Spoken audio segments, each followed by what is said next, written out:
Grizzlies fans know it's the team that gives you the edge. Big River Steel does too. And much like the Grizzlies have recruited legendary talent, we want you to be part of our team. Are you ready to be part of something legendary?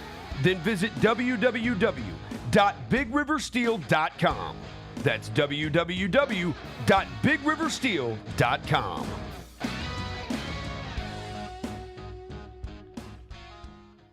Kroger shoppers and Grizz fans. Want exclusive last-minute discounted ticket deals texted straight to you? Sign up with the new Kroger Buzzer Beater deal. Fans can sign up by texting Grizz to 636-479 or visit your local Kroger store in the Delta Division and scan the QR code. By signing up, you agree to receive recurring automated promotional and personalized marketing text messages from the Memphis Grizzlies. Consent is not a condition of any purchase. Message frequency varies. Message and data rates may apply. What do you bring to the table? Like, you want people to describe Kareem Lopez, the basketball player. What do you want to hear? I feel like I'm just a winning player, someone that's going to contribute in winning, a competitor, a high IQ player, someone that's going to play the right way. And yeah, like I said, the first thing I said, just contribute to winning. The Chris Vernon Show, live on weekdays at noon on YouTube at Grind City Media and the official Grind City Media app.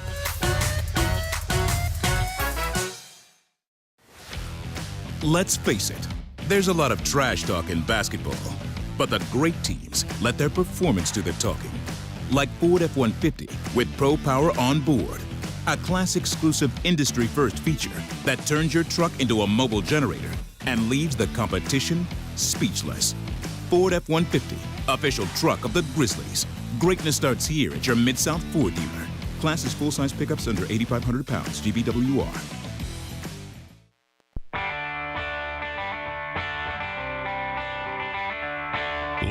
From the Built Ford Tough studio at FedEx Forum, it's the Gary Parrish Show on YouTube at Grind City Media and the official Grind City Media app.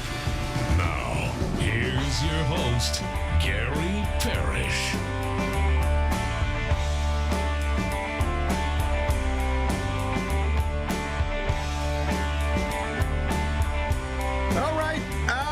Here, my name is Gary Parrish, speaking to you from the Built Ford Tough studio. We're inside FedEx Forum, downtown Memphis. Bennett Doyle right there producing the program. Glad he's with me. Glad you're with me. Hope you're getting through the day best you can.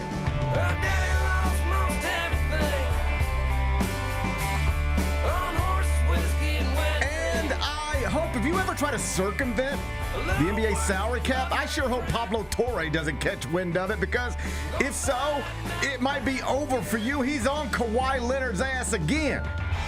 Got him again. Brand new podcast from the Pulitzer Prize winner. We'll dive in momentarily. First, though, quickly, let me set today's schedule for you. The next segment, about 20 minutes, Jessica Benson is going to join me. She, of course, is the host of the Jessica Benson Show with CJ Hurt, weekdays 8 a.m., Grind City Media. Talk to her about a number of things, including wild game last night in Indianapolis. Rough final minute for Caitlin Clark. I'll talk to JB about Chelsea Gray's heroics. We're going to do that in the next segment. When I finish talking to her, take a break, come back, do 5 more things you need to know, at which point we're going to discuss 5 previously undiscussed stories. Among them, the Protect College Sports Act seems to be getting more complicated by the day. I'm going to update you on that situation. We'll give you the latest in about 40 minutes. Purdue University introduced its new athletic director on Thursday. I hope he's better at directing athletics than he is at introductory press conferences, because this dude really, he stepped in one while he was trying to, I guess, cater to his fans. I don't know what he was doing exactly, but we'll show you the clip a little later on in the show. Carolina Panthers defeated the Arizona Cardinals in the Hall of Fame game last night in Canton. Shouts to Haynes King. We'll break it down. I'll let Bennett handle that part of it in just a bit. Jaylen Brown's introductory press conference with the Sixers, it was held on Thursday. Asked if he had talked since the trade to former teammate Jason Tatum, he said not really. That's a quote. Interesting situation. We'll dive in the third segment. And To Catch a Predator is coming to the big screen, starring Robert Pattinson. The trailer is out. Bennett watched it, sent it to me. I consumed it. I'll get his thoughts during a segment we call 5 More Things You Need to Know. Then we'll eventually do GP's Carryout, and we will call it a day. So that's the rundown. We got a lot to get to. The first thing I got to do is figure out what's going on with this sound. Where is this double up sound coming from, Big Bet Bennett? It's coming from me. Okay, could you turn that off, please? It's actually coming from over here. I am too on the spectrum to be messing around with that, okay? I'm over here dying, trying to figure out what's going on. Go back and watch the last 2 minutes of that. I have so many noises going on in my life that I don't even hear. When that kind of stuff happens, I don't even hear anything. Okay, you ready for this? Yeah. I couldn't not hear it. I did not notice that at all. You go back when you're bored and watch the last minute of me just doing this and this and this and this, and I'm trying to figure out why am I hearing myself on a delay. We're all good now. Good. Hey, we got a lot to get to. All right, what's going on? I want to start in the NBA if you don't mind. Okay. Because that's where Pablo Torre continues to embarrass Kawhi Leonard, the Los Angeles Clippers, and everybody else who has tried over the past year to discount and or discredit the work this Pulitzer Prize winner is doing. Pablo done found out again. This time it's Daktronics, a company that makes, among other things, video boards. If you don't mind, just let me read you straight from the piece at ESPN.com, and then we'll discuss. Here's how it starts. LA Clippers star Kawhi Leonard, whose sponsorship deal with a now bankrupt green banking company is at the center of an NBA investigation, also had an undisclosed sponsorship agreement, allegedly worth millions of dollars, with the company that designed the Clippers video board inside the Intuit Dome. Pablo Torre reported on his podcast, Pablo Torre Finds Out, on Thursday night. Torre interviewed someone, ESPN continues, identified as an anonymous high-level source under contract for Intuit Dome, who alleged that the sponsorship deal was, quote, a 1,000% way to circumvent the salary cap. It was funneling money from the Clippers through Daktronics back to Kawhi. End quote. Torre also cited an anonymous former Clippers official who said they knew that Leonard had a sponsorship deal with Daktronics, a South Dakota-based company that designed the Halo board, the largest double-sided Halo display built in an arena inside the Intuit Dome in Inglewood, California, the Clippers' $2 billion venue that opened in 2024. I could continue, but I think you get the point. If not, I'll make it clearer for you in a minute. Big Bet Bennett, it's good to see you on a Friday morning. It's Food Truck Friday. It is Food Truck Friday. I saw it out there. Yeah, It's Food Truck Friday's back, so we're gonna wrap this up in time to get out there and enjoy that. How much trouble is Kawhi Leonard in for his seemingly obsession with taking money for no reason whatsoever? I mean, it sounds like he's in some sort of trouble because he's not done a Toronto Raptors introductory press conference yet. That's on hold and may never happen. Yes, so I would assume that, yes, until I see him do that, I would assume that he's still in trouble. There Yes. are now people talking about he could get like a year-long suspension for this. I think I just think that because it keeps coming out because here's the problem is once you feel like you've got this thing, like you've wrapped up your investigation and got this thing figured out, then more stuff comes out. And it just, now after seeing this, it does make you wonder, okay, we'll look at this. And then you wrap that up, and then something else comes out. It seems like Pablo maybe just. I'm not saying he's sitting on things. He might have just found this out, but it does sound like that there's potential that he could say, well, wait a second, what about this? Sure. As soon as you wrap something up, that is the best explanation for why the NBA hasn't wrapped this up, because they're still looking. Yeah, because I bet the NBA wasn't shocked by what came out last night, and to Pablo's credit, he acknowledges that he had been working on this story for a while. So he had wind of this for a while, but I don't know if you've ever reported it or not, but the day you first hear about something and the day you actually feel comfortable reporting it, those days are often very, very far apart from each other. Yeah, particularly when you're doing confirm work. Things. Yeah, yeah, particularly when you're doing work like this. So as Pablo explained, he'd been working on this for months. I think that's the term he used, months, but finally got it to a place where it was ready to go. And I'm not trying to compare myself to Pablo Torre. He's a Pulitzer Prize winner, and I'm me. But I have reported some in my life and broken some stories that generated some attention. And I can just tell you that whatever you think you have on day one, you work to get that. And then once people start talking, once people see it, it's already out there now, that's when you got a whole new ring of sources that just come in and go, well, hey, did you ever hear about this? Or, hey, like, good work, but, like, did you know about this other thing? And that's clearly what's going on now. Pablo started working on this, or at least publishing about this, roughly 10 months ago. And I bet you when he started that first story, he didn't know exactly where it would go, but he knew there would be a thread to pull. And he's pulling that thread now, and more sources are coming forward, anonymous and otherwise, and it is now clear to anybody with a reasonable mind that he has basically busted this guy and the people around him, and in coordination on some level with the Clippers, circumventing the salary cap in a way that could lead to all sorts of punishments for the owner, for the franchise, and yes, for Kawhi Leonard. For people who maybe don't follow this as closely as others, or if it's a little too in the weeds, I'll try my best to simplify it. Kawhi Leonard, we found out roughly 10 months ago from Pablo Torre's podcast that subsequently, again, just to make sure we're clear, won a Pulitzer Prize. He's a Pulitzer Prize winner now based on this story. And he reported about 10 months ago that Kawhi Leonard had what amounted to a marketing deal. In any sort of normal way of thinking, it would be a marketing deal with this company that had a business relationship, partnership with the Clippers that Steve Ballmer, the Clippers owner, was invested in. And it was nearly $30 million on a contract that Kawhi Leonard got. And it was for nothing. It was literally for nothing. There's not a tweet. There's not a commercial. There's not an announcement. It's like we paid Kawhi Leonard millions of dollars. And what did he do for it? Nothing. It was literally in the contract. If you don't want to do anything, you don't have to. You're not going to find another marketing deal like that. That's not a real thing. Nike approaches a basketball player. They say, we'll give you all of these millions of dollars, but here's what we need from you. A signature shoe, commercials, tweets, appearances, all of that stuff. That's the deal. We'll give you this, you give us that. That's marketing. At the highest levels, you're talking about a LeBron James, a Steph Curry.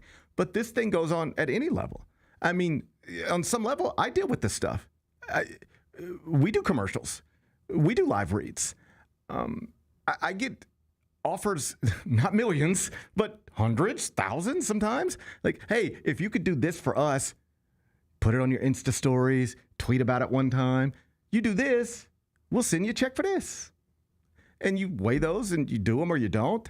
But there's no scenario where I could reach back out to one of these companies and say, hey, I appreciate the offer you just made. I could use $1,000, but here's the problem. I don't want to do anything. I don't want to tweet about your company. I don't want you to tweet about me. I don't want to take a picture of your product. I don't want to post it anywhere. I don't want to show up for you. I don't want to say anything about you. Just send me the money, and here's what I'll do. Nothing. Send me the money. I'll do nothing. You never can talk about me. I can never talk about you. Deal? No, it's not a deal. That's silly. No, but that's what was going on with Kawhi Leonard. That's the aspiration story. That's the one we've been talking about for a while. This is the new one. There is literally no reasonable explanation for why Daktronics had a marketing deal with Kawhi Leonard. We now know they did. That's not even up for debate. They did. So now you got to figure out why. So what questions would you have?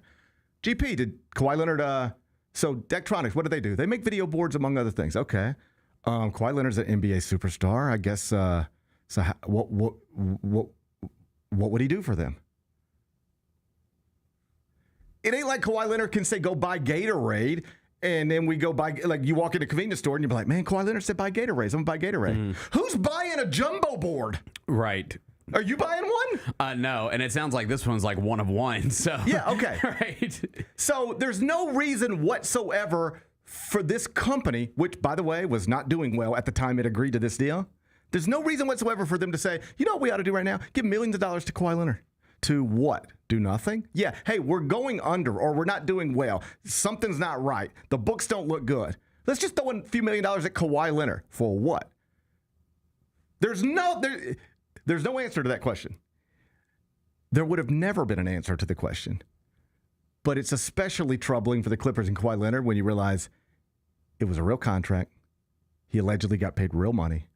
And once again, just like the other deal, he did nothing.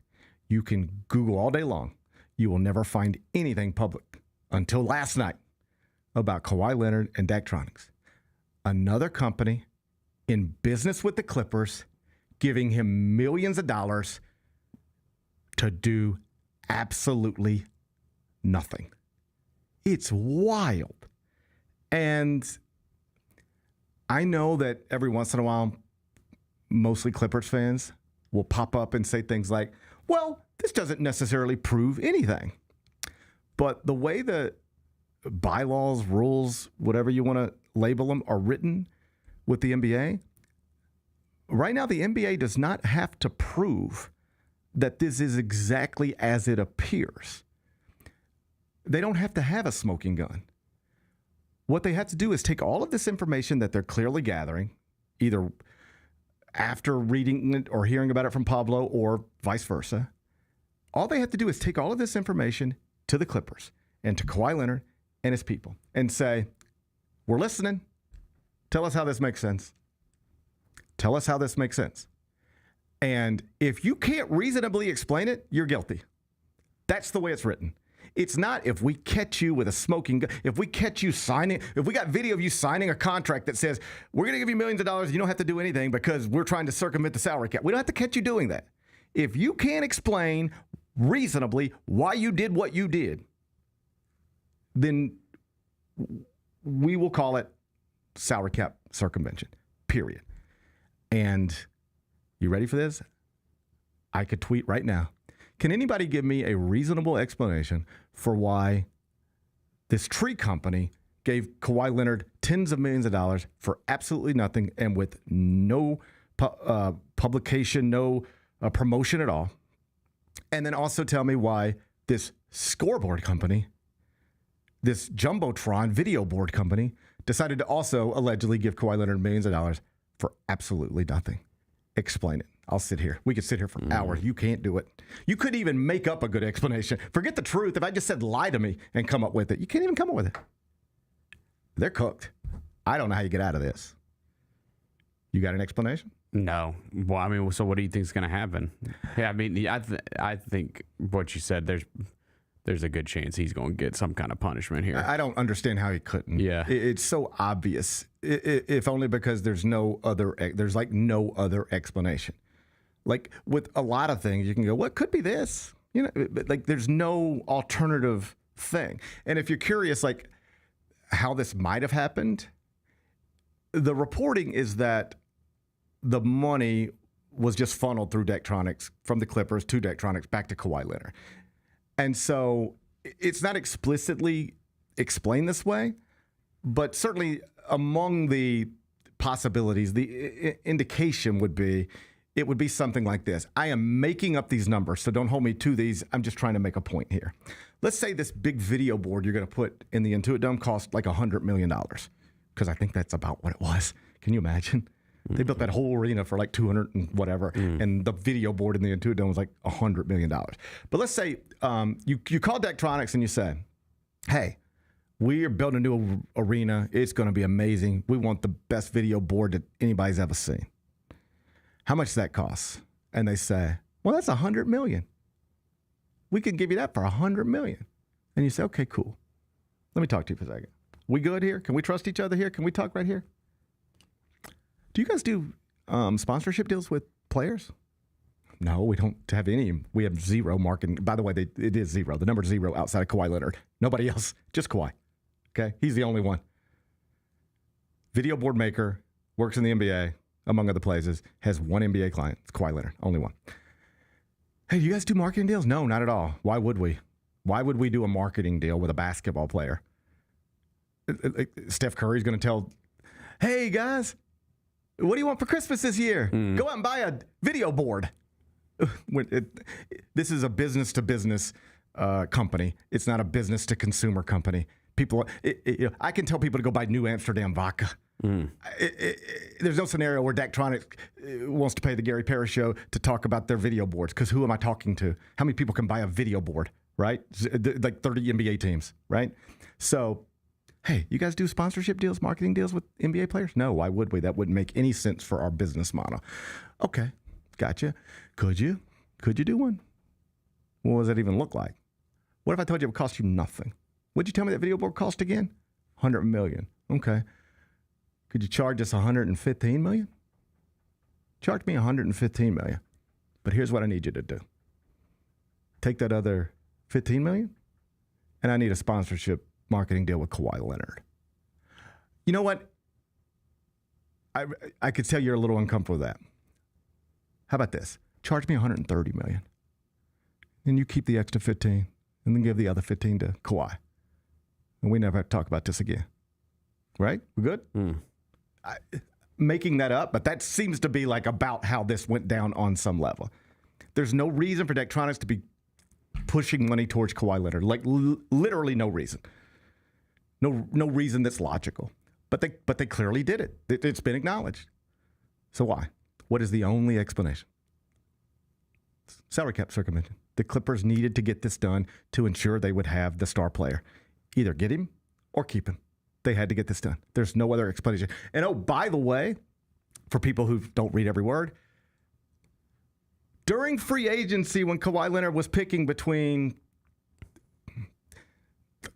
every franchise, I guess, in theory, but he just won a title with the Raptors. They clearly wanted to keep him. He's looking at maybe going back home to the Clippers. The Lakers were There is reporting that says his uncle, who's in the middle of all of this stuff, was telling the Raptors, we need stuff like this. If you want Kawhi to stay, he's going to need extra business deals outside of what he can make from you playing basketball in the NBA. And you know what the Raptors said? Well, yeah. We have corporate partners, and I'm sure they would love to, do business with the reigning Finals MVP and star of the Toronto Raptors. Absolutely. Oh, no. Let me make sure you got it right. We don't want to do any. He doesn't want. We know we can get a car dealership deal and a bank deal. That's not what we want. We don't want to show up at a car dealership. We don't want to be in commercials. We don't want to tweet. We don't want to sign autographs. We don't want to take pictures. We don't want to shake hands. We don't want to give speeches. What I mean is we need deals, but we don't want to do anything for the deals. We need the money, but we don't want to do anything for the money. That was, if you believe the reporting, told to the Toronto Raptors. And you know what the Raptors said? Uncle Dennis, with all due respect, that's wildly inappropriate and could cost us the franchise. We can't get involved in this. And then they lost Kawhi Leonard. And what we have found out now, because of a Pulitzer Prize winning podcast, is that what the Raptors wouldn't do, it certainly appears the Clippers did. There's no other explanation. And so we'll see when they wrap it all up. Remember, Adam Silver initially said he'd like to have it by the All-Star break, last All-Star break. But there just seems to start pulling that thread, and there's more and more and more. And now Kawhi Leonard's career on some level has been left in the hands of a Pulitzer Prize winning podcaster who isn't going to let up, because I know what Pablo's been dealing with. He's doing incredible work, and yet there's people out there telling him he's wrong. You don't know what you're talking about. You're out over your skis. You don't have it. There's no smoking gun. And I don't know if you ever had anybody tell you you're wrong when you know you're right, but that really motivates you to, oh yeah, you think I'm wrong? You think I don't have this? Well, watch this. It motivates you to keep going. Doubting me, discrediting me, all right. I'll keep looking. I'll keep talking. I'll keep asking. And now you get this. And there's just no way out of it. There's no reasonable way out of it. The only people who could reasonably convince themselves right now that this isn't as it appears to be are people who are just diehard Clipper fans or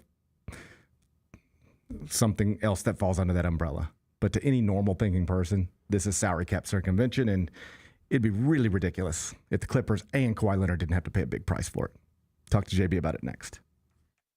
Sonic Radio. Welcome back to Sonic RNDIO. That spells radio with me, the CIO. This just in, the new Sonic $1.99 menu lets you build a crave-worthy meal for just $1.99 an item, whether that's a creamy shake, crispy tots, or a quarter-pound double cheeseburger. This just out. Ostriches. They're mean, not very cute, and in my opinion, way too big for a bird. Don't miss the Sonic Fun 99 menu. 5 items, always $1.99. Live free, eat Sonic. Tax not included. See menu for details. Whole city turns up. Where the best belong. Level up. Shit, level up. 901 to the world. Let them know we gotta level up. Yeah, level up. Bluff City show out. Gotta level up. Level up. Shit, level up. Got soul, got heart, got pride. Gotta level up. Yeah, level up. 901 to the world. Let them know we gotta level up. Each challenge is unique, so each game plan is customized to identify opportunity and the path to victory.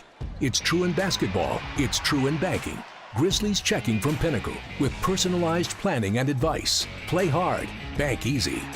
Open a Grizzlies checking account with at least $100 and a recurring direct deposit by May 30th, and you could receive a $200 direct deposit bonus into your account. Details at grizzliesbanking.com. Member FDIC.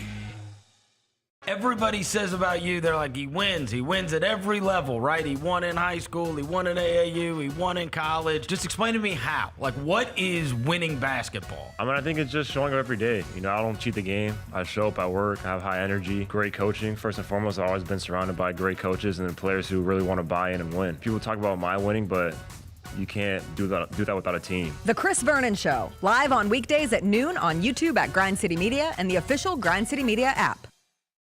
The Grizzlies are on their way to a new era, and now's the perfect time to buy in and secure your seat to witness history. With the 2026-27 half-season tickets, you can see the future take shape in real time. With a talented draft class joining our young core and starting this season, half-season ticket holders can own the moments with all new MVP benefits, including inside access to exclusive events, perks that match your passion, and rewards that take your fan experience to the next level. More information, visit grizzlies.com/tickets or just call 901-888-HOOP or grizzlies.com/tickets.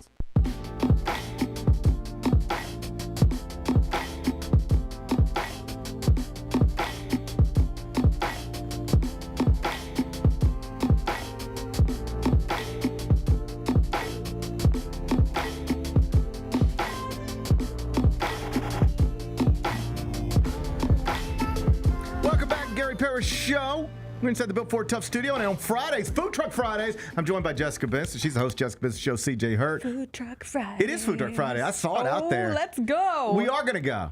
Crumpies, Rice Burner, Busy Bees, Frios. You got the whole lineup? I got the full lineup. Okay, let's pick our orders right now. You want to pick your order? Pick your order. I don't know what Busy Bees is. I didn't I'm know what that unfamiliar was with the Busy Bees. It sounds. I'm intrigued. Sounds Busy interesting. I ain't Bees trying to get food stung. truck. I ain't trying to get stung. The other one is a dessert truck, I believe. I like desserts. The one that started with the F that you said. I'm not against desserts. I'm sorry, which one? The one that started with the F. Frios? Frios, I is think the that's dessert? I think that's a dessert truck. Okay. Busy Bees just popped in. I see some good shrimp. I like shrimp. Ooh. I ate so much shrimp. shrimp. That's all I did in Portugal and Spain. I just ate shrimp every day. Just have great paella. I didn't have none of that. Yeah, Ooh, I like paella. But I discovered oysters. You discovered oysters? This is crazy. You've never had oysters before? This is nutty. I just looked at them my whole life and was being like, I don't think I'd want that. Oh, no, you're in. Okay, and then I was like, we went to Boston and then Lisbon and then Mallorca. Okay. And in all three of these places, it was like, you know, it's seafood. And and it was like, in Boston, these are the best oysters in the world. And then it was like, These are the best oysters in Lisbon, these are the best oysters in the world. I was like, I'm going to two places that have the best oysters in the world. I need to figure something out about myself. And so I decided for the first time in my life, as I'm approaching 50 years old, to have oysters. And you ready for this? I like them. I have great news for you. What? There's a bar here called Bar Lemona. Okay. It's in the Edge District. Okay. Have you been to Gem? Okay. Have you been to Hard Times Deli? Oh God, what have you? I just went to Shout out Bass. Hard I just went to Stop Bass Pro Winery. Shop for the first time like 6 months ago. Okay, that's fine. We're, Like, we're I don't- slow boarding you into Yeah. current Memphis Gem. It's just hard for me. Bar Lemona is a bar, and they do a Friday oyster happy hour, and they get good oysters. Okay. And it's a great place to go have a cocktail and some oysters. So I like you the can now drinking. go I fuel like your do all- oyster I like desire. all that. Yeah, they're I like to good. sit and drink and eat oysters. Those are like three of my favorite things. Sitting and eating oysters and How do you drinking. eat your oyster? Okay. I would Like you want me to like No, you don't have to shuck No, it like, for how me. do I just you- mean how do like you- it how was do you different. You ready for consume this? it? Yeah. It was different wherever you were. And if I'm being honest, I preferred Boston. I thought Boston was incredible. We went to a place called Neptune. Okay. Which apparently is the best place in the world. Okay. It was Best so place in the world? It's so good that like when I posted about it, I immediately get a note from Pete Thamel, who's from Boston, Yeah. and he's like, "You're in the right Oh, you spot. got the You're in the spot. right spot." Okay. So, Okay. and there's.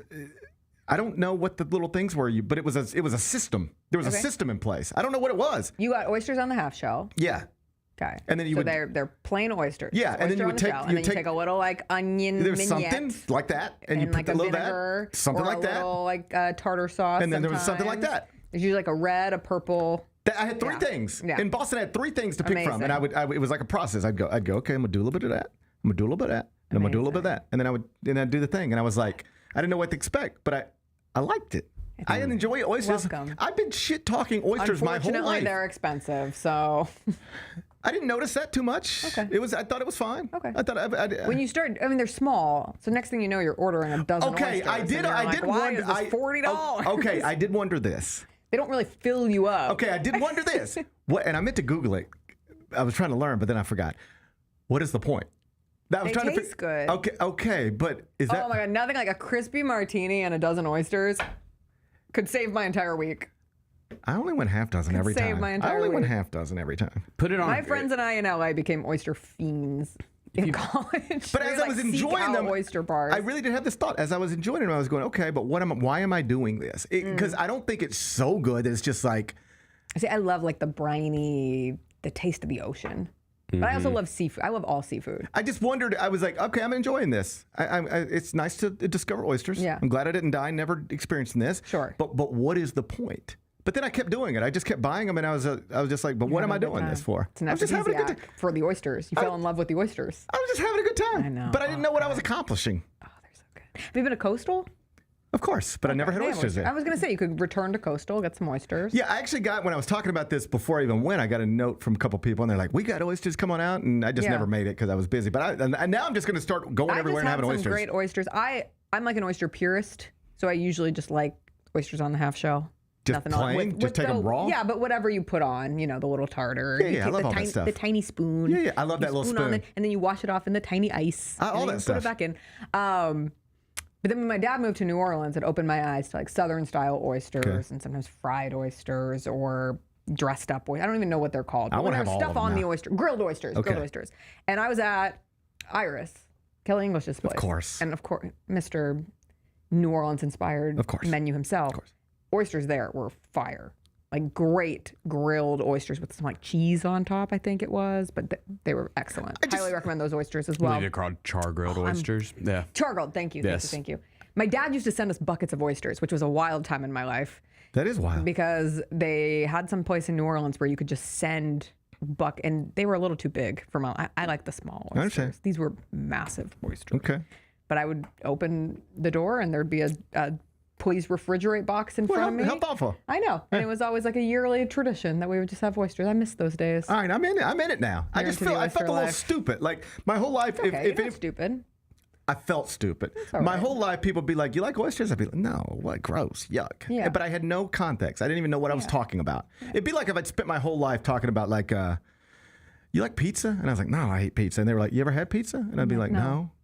I just decided at some point I don't like it. Yeah. And then like at this point in my life, I'm just like, you know what? I'm gonna try pizza. And I'd be you like, realize "Holy you actually God!" love pizza. That's what I felt like. I just been shit talking oysters my whole life for no Now good you know. reason. It's never I too need to late. apologize to oysters. Can I apologize to oysters? Yeah, go for I it. just like to apologize. I've been out there spreading bad rumors about them. What were you drinking with your oysters? Not in Boston. I don't care about that. But Mm-hmm. in Spain and Portugal. Sangria. Oh, how delightful. Man, I was on some sangria. How delightful. I was on some sangria basically the whole time. That's amazing. It was amazing. But enough about that. Okay. How bad in trouble is Kawhi Leonard? Oh, God. Why does he keep trying to take money for nothing? Yes, and why do people keep giving him money for nothing? Because the they Clippers. won. Because I the know, Clippers. I know. That's why. It's We know why. everybody bending around. And Yes. you get to this point. I saw somebody today And it's always hard when I wake up for my show in the morning and something like this has transpired and I didn't listen to the whole episode. So all that to say, I still have not listened to the most recent episode. But someone framed it as, even if you have Pablo Torre, Kawhi Leonard, Clippers fatigue at this point, you have to listen to this one because this is the one that's going to really assure you this happened. It felt that way to me. You like can't just get no around it. You just, at this point, everything is connected and there's enough evidence and there's enough, if it smells like circumventing the cap, in this case, it appears that that is indeed what happened. And I would even take it a step further. It's not just like if it walks like a duck, talks like a duck. It's like, it is a duck. There's nothing else it could be other than a duck. Right. Like, it's not even like, well, it looks like a duck. It's like, there is nothing else this could be other than a duck. That's a duck. So what do they do? I mean, I was about to say it's clear to me. Nothing's clear to me. Things used to be clearer. I think so. I don't know. Maybe I don't know if it's the world or it's me, but certainly things used to be clearer to me than they are now. I think it's clear to me they've got to do something. It's too much. And the way the bylaws are written, it's not like they have to have the smoking gun. They don't need ring camera footage of Kawhi Leonard saying, "Thank you for $30 million for doing nothing. Appreciate you helping me circumvent the salary cap." Like, they don't need that. Right. The way this is handled, in theory, according to the rules, CBA, all that stuff, is at some point, and the NBA goes to the Clippers and Kawhi and his people and everybody, and they say, "Hey, just explain it. Tell us what happened. What is this? Give us your best story." And if you can't explain it reasonably, it's salary cap circumvention. It's the same thing they're going to do with Gary Trent. It's you can't explain why you did what you did, and if you can't explain it, you're guilty. Period. It's not like, well, you can't prove it. You can't explain it, so you're guilty. That's where we're operating. The next level of that is, okay, so what's the punishment? I mean, a fine of millions of dollars. I don't think Kawhi's contract. I think a fine is the bare minimum. I think that's unacceptable. Okay, so what would be acceptable? Losing draft picks? I think Kawhi Leonard's suspension, lose draft picks. I mean, you got to hit him, because if you're Toronto right now, like, hold on, like, you can reasonably believe we were coming off a championship and we could have maybe kept this guy if not for them doing the stuff we were unwilling to do. You can. I don't know if that's true, but you can convince. But you can make the case. You can make that case. Yeah, absolutely. And there's got to be a punishment for that. Yeah. We could have been repeat champs, and you stole it from us by breaking the rules. That's a problem. That's got to be punished. If they don't, at this point, if you don't punish, you got other problems. I don't know that it means take the franchise from Ballmer and all that, but you gotta hit them hard, and it can't just be money, because money doesn't matter. Clearly, they're just throwing money at Kawhi Leonard just for nothing. So the money doesn't matter. You can't hit them with money. Like, it reminds me of the tanking heading into this past season, and Brian Windhorst had made the point on ESPN. Like, if you asked the Jazz, what fine would you be willing to pay for the number one pick? They were like $100 million. So when you're fining them $500,000 for tanking, it doesn't matter. It's funny money. You could fine them $5 million, $20 million. They want to keep doing what they were doing. You can fine Steve Ballmer here, and it doesn't matter. The money's not going to matter. You got to hit them with the draft picks, basketball stuff, and I think they will. And it, like, but I sit here and you say that, and you're like, I think they will, and internally I go, yeah, I think they will. But then also I'm left in this place of, what if they don't? If they don't, you've got real problems, because at that point, if I'm running an NBA franchise, I'm saying, so that's the punishment for salary cap circumvention? That's it? Okay. Let's go. Let's circumvent this. Sounds good to me. I'm ready to circumvent now. I didn't know. I thought I might lose my franchise. Right. I thought the stakes were high enough of, I could lose it all. Yeah. But if it's anything... I was like anything below that. I had a busy morning, all right? Yeah. And there was at one point I looked up in the car and I was driving north of 80. Oh, I'm not proud of myself. That's just embarrassing.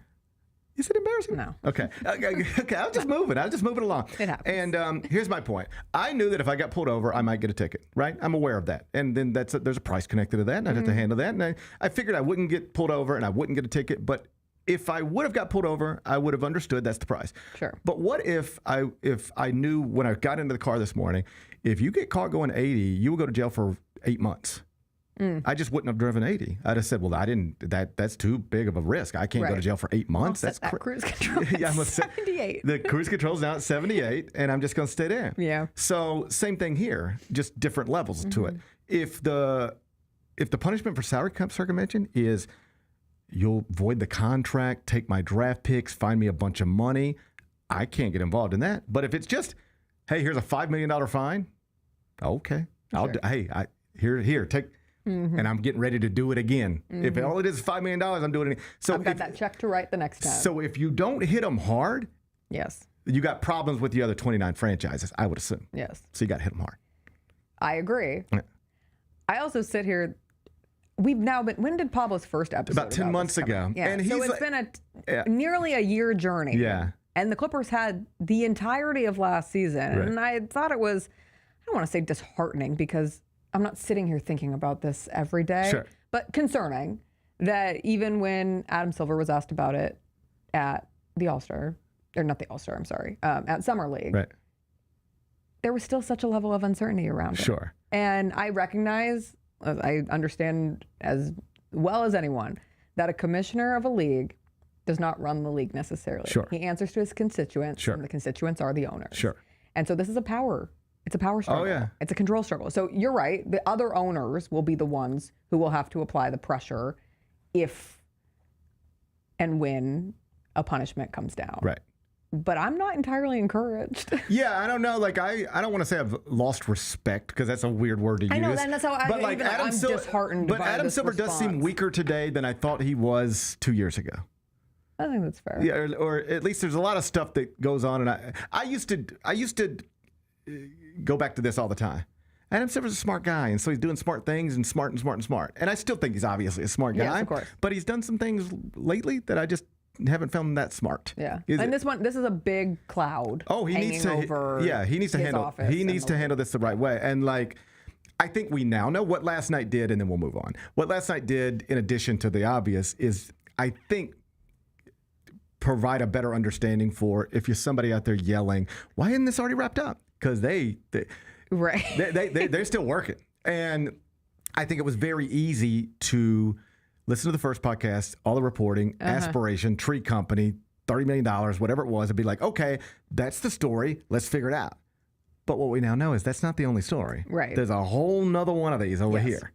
In addition to the Rhode Island soccer stuff. Yes. Yeah. Like there's just too much there. there. Did I see correctly that the Rhode Island soccer team has a deal with the Jumbotron company? It is. It's all, yeah. For the people who are like, that was a whole nothing burger. And I'm like, no, there's going to be yet another tentacle that ties this all together. 100%. And like, I've known Pablo for a long time. And just, I saw him taking a beating on this several months ago, where it was just like people were just questioning him in a way that made no sense to me. Yeah. Like he was in the process of winning a Pulitzer Prize. And he's still taking a beating online from Mark Cuban and other people. Yeah. And I just reached out like, yo, man, like, along with Jordan Hudson. I mean, God, it never ends. I was just like, hey, I don't know. And now, to that point, look at what's going on with North Carolina football. There you go. There's and this is, and God, no one ever wants to hear two loser journalism people talk about the state of journalism. But you talk about something that is encouraging, is Pablo Torre and The Athletic and everyone who gives money to that as an institution. Allowing him to go do true investigative journalism, because we don't have a lot of it. And I do think that's why it hits the larger public in a way where either you get fatigued or you're exhausted. Or you're like, does he really have anything? Because we're not really used to consuming journalism like this anymore. And it's getting less and less. And this is so important. This is so important. Like I told him this, like, you ever see somebody have a great idea and you're like, why didn't that never even popped into my head? Yeah. Like, okay, I'm a reporter, but print reporting is kind of going by the wayside.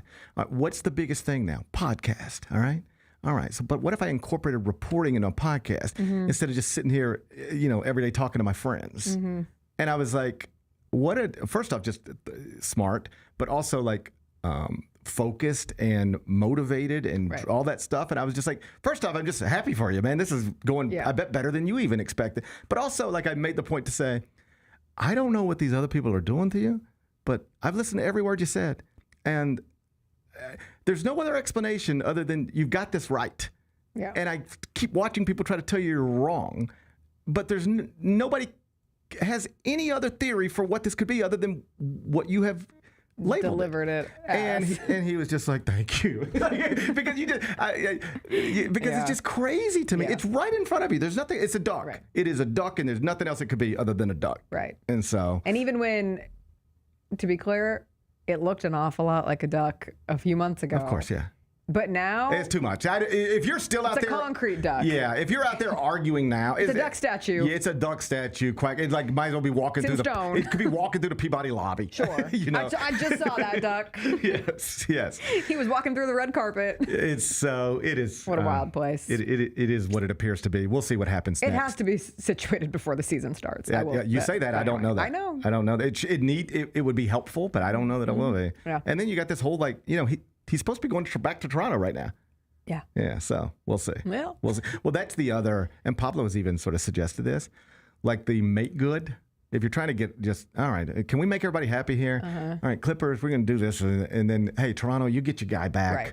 And like, everybody happy? Can we just move on? Like, that would be the easy way out, but also the bullshit way out. Yes. I don't think it feels particularly good. Yeah. If that's the. Yeah, I wouldn't like that. Yeah. I wouldn't like that. I ain't trying to make everybody happy. I'm trying to. You did something everybody knows you can't do. It is what it is. You got to pay a price for that, and it's got to be substantial. Yeah. But we'll let the NBA handle that. Hey, what a night in sports. I guess. What a night in sports, man. What a night. I was more focused. I know you enjoyed the night in sports. You know what I did? Here's the truth. I lied all day yesterday. I was like, I can't wait for tonight. I don't know what to do. And then I realized, well, my 9-year-old's got football practice, so that's what I'm going to do. But so I'm at football practice, and that's 6 to 7:45, something like that. But I'm monitoring the game, streaming it, score, and then Indiana goes up 20, and I'm like, okay. Yeah. And then I just sort of clocked out of it. Yeah, and it was like an ugly 22. Yeah, I just didn't. Okay, I was just. This game doesn't feel worth keeping on my TV right now. Here is hand to heart what I did. Football practice is over, and I sort of just. I don't know why I'm walking around talking to myself all the time, but I like privately made a promise to myself. I was like, you know what? I'm gonna get in the car. I promise. I don't know what I'm doing. I don't know what I'm doing. I'm just walking around talking to myself, making promises to myself. I said, you know what? Football practice is over. Me and my little guy's gonna get in the car, and I'll check the score. And if it's close, we'll turn it on. Yeah. You know, and we'll just stream it on the way home, watch it on the way home. For people who are freaking out, I have a self-driving car, and you can just mount it right there. It's not a big deal. And so I checked it was a 1-point game, 4 minutes to go in regulation. Yeah. I said, all right, let's watch this. Yeah. And buddy, from that point forward. It was great. Whoa! You signed up for the fun part of the game. It was awesome. The rest of it, not so much. But the last 4 minutes of regulate. So we pulled into the driveway when Chelsea Gray hits we didn't even get out of the car. I said, let's watch this. Okay. Watched her hit the shot at the end of regulation, which was just bananas. Yes. And it almost felt like the Braylon Mullins shot in the like where it's like you can almost see it coming. It's like this. Oh no, there is a genuine feeling as I'm sitting there watching that game. This is going to be one of those Chelsea Gray game winners, huh? And then it's a game tire, and you're like, all right, well, close enough. Right. We'll see what happens in overtime. And then for her to do it again in an overtime. I could see it unfolding. You could just feel the energy moving in that direction. If you go back and watch the Braylon Mullins shot against Duke, it's like, all right, Duke's in control, and then here's the whoa! It was one of those, and that's what that was last night. It was like, all right, ball's loose, she got a look, and then it was boom, and we both were like, what in the world? And then you go, and then you get the missed free throws and the turnover from Caitlin late, and that was just fell apart. That had everything. That was a little bit of everything. Phenomenal basketball game. I mean, I got to admit, I was equally tapped into the end of the Hall of Fame game, which is an embarrassing sentence. We turned that on later. Not as embarrassing because we turned that on King later. Is him. But no, I had gone into the night thinking, I love football. I am so thirsty for football. I really don't care about Cardinals, Panthers. Just even me trying to trick myself into caring, I don't really care that much. So I'm going to commit to Fever Aces. It's a better game. It's more interesting. It's two teams trying to prove that they are indeed contenders in the WNBA this season. And it was for the Aces, it was awesome. And it was a reminder of like Asia Wilson is the best player in the WNBA. Right. Period. The multi-time MVP, Defensive Player of the Year, Finals MVP, All-Star, Olympic gold medalist, everything. So we had this conversation last night because I'm driving home with Lou, and we don't spend a lot of time, he and I, talking about the WNBA. But I was just sort of curious. I was like, what do you know? What do you know about the WNBA? And I said, name players, just players you know. And he said Asia Wilson was the first name he said. Yeah. And he was like, is she the best? And I said, yeah, she is the best. And I was like, who else do you know? And he's like, well, Caitlin Clark. He named 4 players. It was Caitlin and Sabrina and Asia Wilson and Angel Reese. Those are the 4 players he knew off the top of his head. And so we're talking through it and whatever. And then he goes, Dad, so Asia Wilson's the best. And I was like, yeah. And he goes, so she played against an NBA player. How would that go? And I said, buddy, we can't talk about that. I don't want to have this conversation with you right now. And he's like, but I do feel like there is a lesson to teach him in this moment that I can't articulate like off the fly. But it is important because there will be men the rest of his life and his friends who will be like, well, I don't watch this sport because they could never beat the men. Well, that is what I told him. Yeah. I told him. But that's fine. But it's like that can be a fact. That can exist. It can be a fact. Be a truth. That doesn't have to matter. But that should not detract from your ability to enjoy watching. Of course, but it does. But for so many people. I don't understand that because I don't either, because but logically, it's like a deep belief. Here's where that logically falls apart. Yes. If you say I don't watch women's basketball because I know those women aren't as good as those men. Yes. If that's your logic, right? You ready for this? Why do you watch college football? They're not as good as the pro football players. Right. So why do you watch college football? You don't care. They're not as good. Is that your argument against the women? They're not as good. Okay, well, the college football players aren't as good as the NFL players. College basketball players are not as good as NBA players. So if you want to draw the line of, I don't want to watch this because they're not as good, I know they couldn't beat them, well, then you could draw that line anywhere you want. Mm-hmm. And I just think that's silly. It is. You ready for this? If the Las Vegas Aces played any Division I men's basketball team, they would get buried. If Asia Wilson tried to play the Cam Spencer in one-on-one, she would get buried. All right? Independent of that, last night was awesome, and I'd watch that again tonight if it was on. Yeah, right. I don't know why. I don't know why. I don't know why that's a problem for people. I just don't. People's brains. Yeah, it doesn't make sense to me. I've been trying to work through it. I'll hold it to myself as I continue my working theory. I think maybe there's some element of, and this is strict conjecture, but because it makes no sense to me. So I'm like grasping for straws to figure out why, for the longest amount of time. And I don't have to grasp too hard. There's a complicated relationship with women in this country for a long time. I just watched a musical that was in town last week, and it reminded me that women didn't have the right to vote until like a little over 100 years ago. So it hasn't been that long. Well, congratulations. Thank you so much. And have a credit card since like the 60s, 70s. Look at you. We're moving on up. Next step, respecting women's basketball. Don't take it too far. Maybe we can get there eventually. This is where you start asking for too much. I wonder if there's something to be said about men, and this came to me in watching that silly little video clip of Joe Schmoes trying out for the Detroit Pistons G League team, because somewhere inside of them, they thought, they had the hubris to believe, I could make a G League team. I could do this. I play. I run, I play 1-on-1, I play 5-on-5, I play pickup basketball wherever it is. Like, I'm good enough to do this. They have this weird belief that they could play. If just the right circumstances were there, they could still do it, right? For the men's side? Sure. But then they've convinced themselves, even those Joe Schmoes, who probably would get their asses beat by professional women's basketball players. But they've convinced themselves that they would absolutely wipe the floor with them. So I'm sure there's a middle ground somewhere. Men sometimes struggle to respect something that they don't think that they are innately better than. Does that make sense? Yeah, but I think there's somewhere in the middle there where I would land. I am very aware that if I tried to play basketball against Asia Wilson, I would get destroyed. Yes. That's good. That's not lost on me. Thank you so much. That's not lost on me. But if Asia Wilson tried to play basketball against a walk-on at the University of Memphis, she would get destroyed. Men's player. Yeah. And so I can say those things comfortably, but without any whatever. It's just two different things. They're just two different things. Yeah. I don't. There's just two different things. But why do you think? And I don't want to over-conflate this either. I don't want to conflate this because there are a lot of men who enjoy watching WNBA and watch the games. But even as, once again, we sift into there's so much drama in the WNBA. I don't have time for all this drama. There's a lot of men who just tap out and say, I've never been interested in women's basketball and I'm still not interested. And the primary excuse is always like, they can't dunk or the athleticism's not, it's a different game. I don't enjoy this style of basketball. I enjoy this style of basketball. But like, why is that? Oh, I think you know the answer. But that's never been. I'll hang up and listen. Yeah, but that's you answer your own question. You I'll know hang the up answer. and listen. But I hear all that. I never paid attention to the WNBA, not because it was women, but for the same reasons I don't pay attention to the NHL. Right. I'd only have so much up here bandwidth, and I get that. And I would only talk about things. I only would try to care about things that I inherently care about, or that I need to care about because it's part of my job. But you ready for this? Last night I made a point. I wanted to watch that game. I'm now interested. That's a step forward. Okay, but it's not because I decided to support women's sports or I decided anything other than this is now interesting to me. There's an interesting, good game on my screen that I'm now aware of and I want to watch. Or just the league, broadly speaking, is interesting to me in a way that it never was. Right. And I just, it could come and go, and I didn't.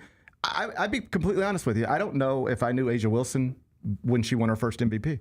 I don't know if I knew who that was. If you'd come in here and been like, WNBA MVP, who is it? I said, I don't know. And you just said, Asia Wilson. And I said, okay. And then you just spell it. And I'd have been like, A-S-I-A, like the continent. I wouldn't have known what to do, you know? Yeah. But now I'm interested in that. Yeah. And now my son is watching it with me. And it's not because I'm trying to stand up for anything. No. I just find it compelling now in ways that I think that's I didn't important. previously. Like, you're not going to gain infinite fans by saying this is the right thing to do. Nobody wants to be told this is the right thing to do. Yeah, I don't watch any, I don't do anything because and that's not true. But like, to me, the WNBA became interesting. Yeah. And before, it just wasn't on my radar. Well, and that's where I think games like last night are so important, especially at the end. And there's no way to say this without it sounding disrespectful to Caitlin. Caitlin Clark is a incredible basketball player, obviously everything that comes with it. But in that moment last night, you watched a grown-ass WNBA player, a multi-time MVP in Asia Wilson, know how to finish a game. Asia didn't have a good game. Did she push Caitlin down? No. That's what the internet was saying. Fox News will tell you that she pushed her down. She bodied her down. That's what Sean Hannity said. But those are the moments you like learn to toughen up, and you get those reps as a pro. And I would have loved to have seen Caitlin bounce back up quicker, run back, try to defend, maybe get a hand on Chelsea Gray's shot. Who knows? But instead, it was like a moment of, there's still room to grow. Hey, what was the argument for in the there. last minute of regulation? I know it's an offense-defense sub, but but then they took her out. They couldn't get her back on the court. Well, they also have to stop putting Alexi Hull. I can't talk about it like that. I just meant like they had 0 timeouts, and it was like if you get a stop, you're not going to be able to get her back on the court. And they had to play an offensive possession without her. That seemed crazy to me. Yeah. I was at to question WNBA coaches. Oh, here we go. Here we go. Wow, welcome. Now you're really here. Okay. You can start questioning WNBA coaches. All right, then I'm going to get you out of here. She's an idiot. I didn't say she's an idiot. I was just like, what's going on? Me and Lou are driving, and I'm like, what is she doing? And Lou's like, why is Caitlin out of the game? I was like, I don't know. Great question. Great question, Lou. I don't know. And then so we go to overtime. We got the commercial break. We got time to get out of the car, go inside, turn it on in the living room. And so then we're watching overtime as a family. And my wife looks at it and she goes, why are all these coaches white women? Is that a fair question to ask? Oh, gosh. That's what she's like. Every time I see a WNBA coach, it's a white woman. Why are they all white women? Is that a fair question? I didn't know how to answer that. She was looking at Becky Hammond. Is that a thing in the WNBA? I have not thought about that. Okay. Because but when you say that, my first thought of like greatest woman coach right now is Dawn Staley, but that's in the college. Right? That's college. So it's different. Yeah. I don't know. Just an observation. Interesting. I don't know. Anyway, I had a fun night watching the WNBA. Oh, amazing. Yeah. And the Hall of Fame game? I turned it on. I don't know that I had fun. You didn't have fun watching Haynes King? That was obviously a dramatic ending. I enjoyed that. And then, I saw Mike Tomlin on TV. He looked nice. Yeah. Media Mike Tomlin. I just saw when I weird thing when I that flipped it happens. on. You're like, who is that? I really was like, it had that moment. Well, he also doesn't have a hat. He didn't have a hat. Like I always see him in a hat. I don't think I'd ever not seen him in a hat. So he didn't have a hat, and then he had on a Titans jersey. Yeah. And when I first saw him, it was like, is that Mike Tomlin in a Titans jersey? I didn't really know what was going on. Then, of course, Chris Johnson, he figured it all out, whatever. But saw Mike Tomlin. That was fun. Yeah. Yeah, dude. But hey, football's back. It was a fun sports night. Turned into a perfectly fun sports night. And then I got to talk to Ben about this later. I'm going to get you out of here right now. But have you watched this on Netflix? Toxic Love Story? No, but I saw it pop up. Which one is that? Holy God. I've got to stop getting sucked into these Bennett, do you know about this? crime documentaries. Nah, I don't know. Buddy. Just last night. Is it another catfishing one? No. No, it's not. It is bananas. And I was just, it got late last night, and I was going to try to catch up on House of the Dragon before the season finale on Sunday. Let's go. And I just decided, you know what? I don't really want to do this. This would be me doing homework. Like I'm trying to catch up before Sunday. It's not what I want to do. You feel that way about this season of House of the Dragon? I've watched the first episode, and then I just got behind, and there's too much. It's just, I understand. And so I was like, my initial was like, I'm gonna get caught up on House of the Dragon. This would be a good time to start doing it. And I said, that's not what I want to do, because when I watch that, I gotta have Wikipedia open. I'm just, who is this? What is this? Who are they? I'm just constantly trying to figure stuff out. It's exhausting. And so I said, that's not what I want to do. I want to find something that I just want to. I don't want to think. Right. I don't want to have to know who's who. Okay. And it was like, this is toxic love story. Oh my God. I mean, I haven't watched. Okay. It's just the simple version is, guy got a girlfriend. I don't even want to tell you anything about it. It takes the biggest twist. I'll tell you that. It takes a big enough twist that you're recommending it. Whatever you think is going on for the first 30, 45 minutes, it just flips on you, and you're like, hold up. What? What is going on? As big of a twist as that crazy woman who gaslit her husband and pretended she was pregnant and then killed the woman and tried to steal her baby? That was this is that right. one was nuts. Hey, you ready? This is right up there. Okay. This is right up there. Okay. So that's what I did last night. You want to know what show we're really into? And then I'll let you let me go. The Diplomat. I don't know. It's Carrie Russell. It's I love Netflix. Carrie Russell. Did you ever watch The Americans? Yes, I love The Americans. So good. Love The Americans. So I try to get Bennett on it. You didn't watch The Americans? I'm a cinema guy. He only watches The Odyssey every day. Sorry. He just watches The Odyssey every day. Sorry to disrupt your fifth viewing of The Odyssey I'm in a sorry. different theater. Did they shoot The Americans in IMAX?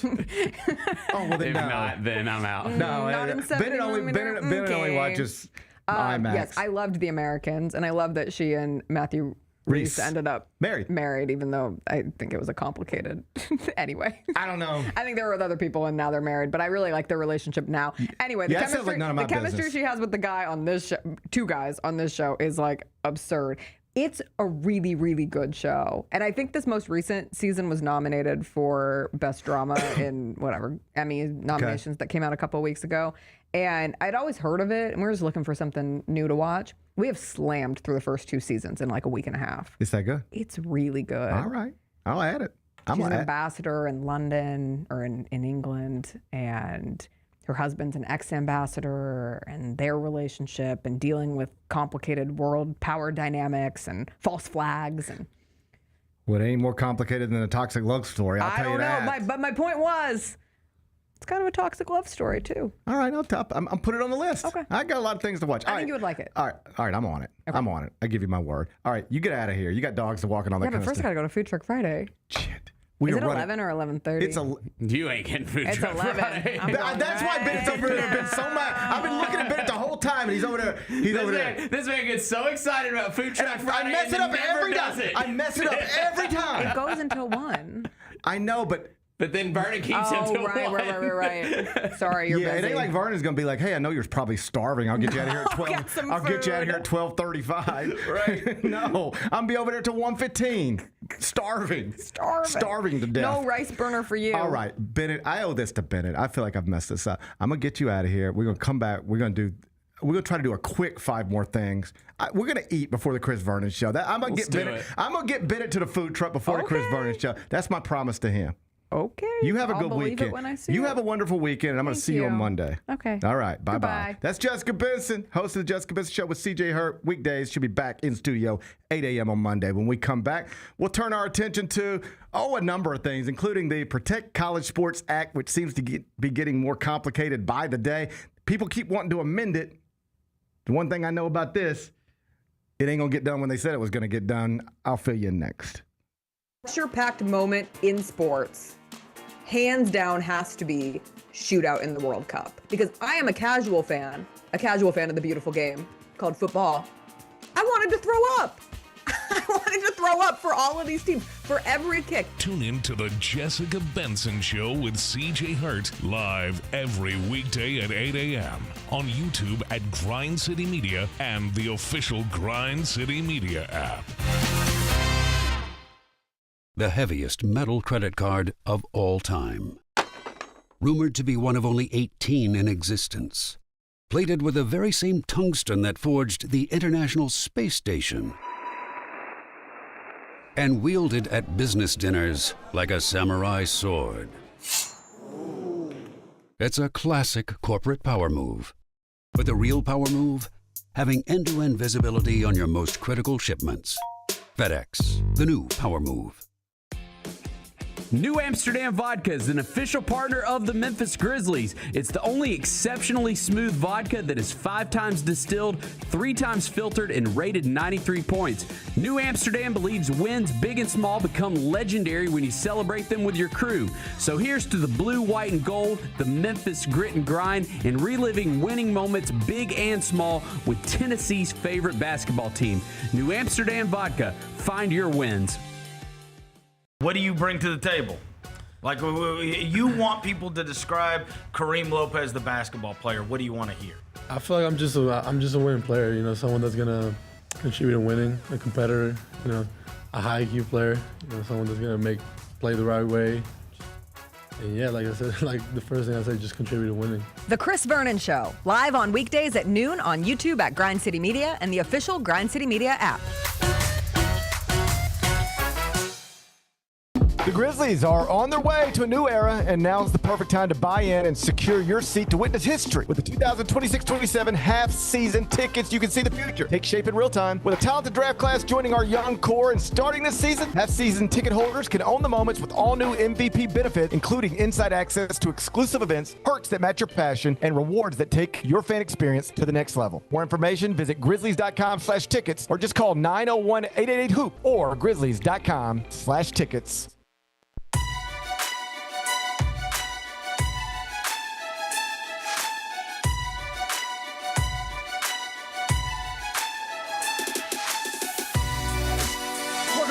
Gary Parrish Show. We're inside the Built Ford Tough studio. Got 5 more things you need to know.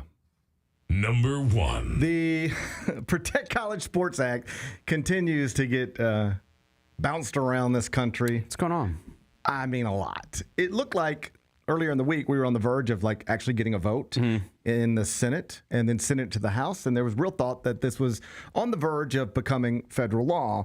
And yet every day, sometimes twice in the same hour, there are new objections, amendment proposals. In the past 24 hours, among the most notable is that the Congressional Black Caucus has released a statement stating that they cannot, quote, cannot support advancing the Protect College Sports Act in its current form for, among other reasons, the ones we laid out earlier in the week, which is that this isn't really protecting college sports. Like, the whole premise is silly. What are you protecting college sports from? Imagine somebody else trying to tell you their business needs protection, and you said, but looks like your business is doing well. Your employees are making more money than they've ever made. Your coaches are making more money than they've ever made. Everybody's making more money. Your television contracts are bigger than they've ever been. Your stadiums are full. You're like, what do you need to say? It looks like on some level, your business has never been healthier. So what are we trying to protect you from again? We're not protecting college sports. We're protecting college administrators from overspending on student athletes. More specifically, young black men. That's the majority of it. Most of the people in college athletics who stand to make millions of dollars in its current form are young black men. And this entire act is designed to limit what they can earn. It's not designed to limit what coaches can earn or athletic directors, just designed to limit what student athletes can earn. That's why I would forever vote no. I don't want limitations on student athletes unless student athletes have a say in the process. And with this bill, they simply did not. Politicians had a voice. College administrators had a voice. Conference commissioners had a voice. Student athletes really didn't. That's wrong. So the Congressional Black Caucus comes out and says, until this is in a different form, we will not support it. Okay. That's a big hurdle that I don't want to say is impossible to get over, but it's something you got to get over now that you didn't think you were going to have to get over a week ago. More interesting, or at least similarly interesting, lawmakers in Florida have come out and said they are against, even though the SEC and the Big Ten have said we support the bill as it's proposed. Florida lawmakers have come out and said we don't support this, specifically the part about conference expansion, because there is a part of the bill that says if you are in a Power 4 conference right now, ACC, Big 12, SEC, Big 10, you cannot move to another Power 4 conference without being an independent for 5 years. In other words, let's say Florida State decided they can get out of the ACC and the SEC decided we want you, come with us.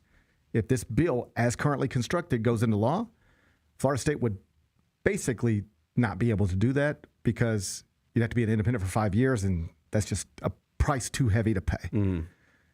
So it's been speculated on for years that eventually the ACC is going to split. Big Ten's going to take some schools, SEC is going to take some schools. And here in Memphis, what we had hoped is that when the ACC needs to backload its conference, fill it back up after losing, say, a Clemson and a Florida State and a North Carolina and a Virginia, then you need new schools to go with your Georgia Techs and your Louisvilles and Virginia Techs, and Memphis could be one of those. That's always been the hope. Well, if there's no movement between Power 4 conferences, nothing opens up in Power 4 conferences, there's no motivation for them to come get you because they don't need you. If they just wanted to come get you because they love you, they could have done that already. The only reason at this point it appears anybody at the Power 4 level would come get the University of Memphis is because they need to replace somebody else. The way this bill is currently written, you're probably not replacing anybody because you're probably not losing anybody. Here come the Florida lawmakers. Who you think they taking orders from? Florida State and Miami. Hey, you cannot support this because between us, we're getting out of here in 2 years. 2030, we're out of this thing. And that's when we're going to move to the Big Ten or the SEC. But if you vote for this and this becomes federal law, we're stuck. Mm-hmm. So there'll be an amendment, I'm sure, and that amendment will probably be a positive thing for the University of Memphis because it opens up movement. But these are the types of things where when you heard people last week being like, and this is across the goal line. No, it was moving toward the goal line, but you can move 99 yards, but that last yard and stuff like this is incredibly difficult to get. You can get right up to the goal line, but to score the touchdown, there's a lot to work through. And the things they're having to work through today are not even things that were being discussed on Monday. That's how quickly and rapidly all of this is changing. And so now, who knows? But there was a time last week when it looked like this really might get to a vote this week and could become federal law soon. And now it looks like that's going to be weeks off, if not months off. And who knows? Perhaps years and maybe never. Number 2. Purdue has a new athletic director, and buddy, he is not off to a great start. His name's Tommy McClellan. And he comes to West Lafayette from Rice University. And yesterday, at his introductory press conference, for reasons that aren't entirely clear to me, but I guess he was just trying to gather fanfare with his fan base. Because, if you're an Ole Miss fan, you like to hear bad things about Mississippi State. Yeah. If you're a Mississippi State fan, you wouldn't mind hearing somebody say, F the Rebels. Yeah. And if you're, Ohio State fan, you wouldn't mind somebody saying, Michigan's a bunch of cheaters. And if you're a Michigan fan, you wouldn't mind somebody saying, Ohio State's a bunch of bums. People like this stuff. So this fella here at Purdue, he got the new job. He's the athletic director. And he's talking about how at Purdue, they win championships. And they can't show them to you, not in the sports that matter, but this was the point. I'm the AD here now, and we win championships here, and you ain't gonna believe what this dude said. Kyra, show us this. Every recruit, every current student athlete will hear this message repeatedly. We are here to win championships. If you don't want to win championships, go to Indiana. All right, so here's the problem. I haven't seen that. If you hadn't Wait, what? Here's the problem. Has he watched college sports lately? I don't think so. Does he know what's going on? We win in college championships at football? Purdue. If you don't want to win championships, go to Indiana. Here's the problem. Indiana's the reigning national champion in the biggest sport in college athletics. Yeah. What are you doing? You know what? I know what happened here in his head. How does that make it into your notes? I know. He really screwed up there, but here's what he was thinking when he said that. He was thinking, we win college basketball championships. Except you don't. But they win the Big Ten, right? Sure. We win Big Ten basketball championships at Indiana. This Big Ten, this historic basketball program doesn't anymore. I guarantee you that's what he was thinking, but the delivery did not work at all. If that's what the point you're trying to make, you got to be a little more specific. You got to be more specific. You got to be like, here at Purdue, I got Matt Painter. Yes. We win men's basketball championships. We hang Big Ten titles. And if you don't want to win a Big Ten men's basketball championship, I got news for you. Go to Indiana. Oh, now that would have been good. Okay. If he would have done that would have landed. And Bob Knight ain't walking through that door. No. Ooh. Yeah, that would have landed. But when it's Purdue, we win championships. If you don't want to win championships, go to Indiana. Uh-oh. All right? Okay. First off, it's just a clip that makes you look stupid. Like, if you just want to keep it in a vacuum, right? Oh, buddy, you just embarrassed yourself. I didn't even know your name yesterday. Now you got problems. Broadly speaking, you know who else got problems? The Purdue football coach. Because what do you think Kurt Signetti going to do to this dude? And as long as he is the AD there, brother, that will get taken. Every loss, I mean, that clip will go triple platinum every time Purdue plays in a big game. Bro, if they were going to beat you 48-0, it's now going to be 73. Yeah. I mean, you picking a fight with the biggest boogeyman in college football. Yeah. Why? That's tough. You didn't have to say it. That's tough. Could have just said, I really am happy to be here. Yeah. Who's the coach at Indiana basketball right now? Darren DeVries. Okay. But Purdue football, Barry Odom, our old friend Barry Odom. Okay. So he's going to get his brains beat in. I mean, everyone does. Everyone does. That's the problem. It's just crazy to me that you would say, if you don't want it'd be like, first off, it's just a stupid thing to say anyway. Like, that's not the type. I get it. Football coaches, ADs say stuff like that sometimes. We don't talk about the school up north and all that stuff. I got it. That never resonated with me. It's like, talk like an adult. Yeah. That's you're Purdue, that's Indiana, that's Mississippi State, that's Ole Miss, that's Ohio State, that's Michigan. Just talk like adults. You have to be weird all the time. Like, what are we doing? So this stuff never resonates with me. But like, if you're gonna play that card, like coaches always have these little. Well, if you got any questions about my ability to recruit, take a look at my wife. Ha ha ha. If I could recruit her, just shut up. It's the funniest Shut joke. up. Yeah. It was kind of funny the first time a guy said it 30 years ago. Now you're just repeating other people's jokes. You're like quoting movies at this point. Damn. All right. So I don't know why people go down this path, but if you're gonna go down it, you at least gotta go down it in a sensible way. Yeah. If you want to win championships, Purdue's the place to be. If you don't want to win championships, go to Indiana. Bro, they got the biggest championship. Yeah. They beat the shit out of everybody, and they've got the biggest championship, and they might get another one.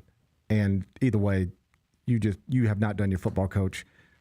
You ain't done him any favor. Yikes.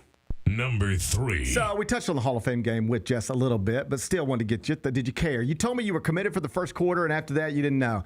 Were you there at the end? Did you see the game-winning score? Dude, I watched the entire thing start to finish. I was locked in, and here's the thing: I saw it was Big Cat that tweeted. I don't remember what he said exactly, but dude, when that music hits, that. Dun, dun, dun, dun, dun, dun, dun, dun, dun, I mean, that is, you're just like, oh, we are so freaking back. Like, let's go.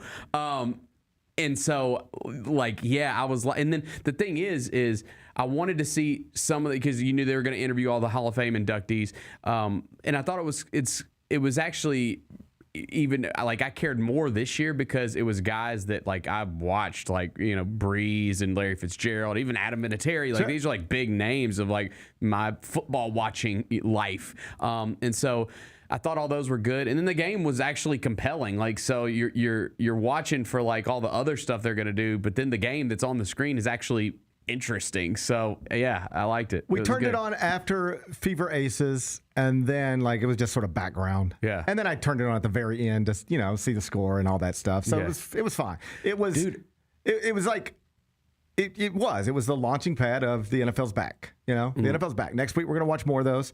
And then we're going to watch more of those. And then the season's going to be here. And then that's what we'll do all year. Man, I'll say one thing. Carson Beck could not be in a better situation because, like, I know because everybody else sucks. Yeah, well, dude, and like you know, him coming into the draft and everything, it was like, okay, you know, good college quarterback, but it's not going to translate to the NFL really for him. He said he's the best. Well, dude.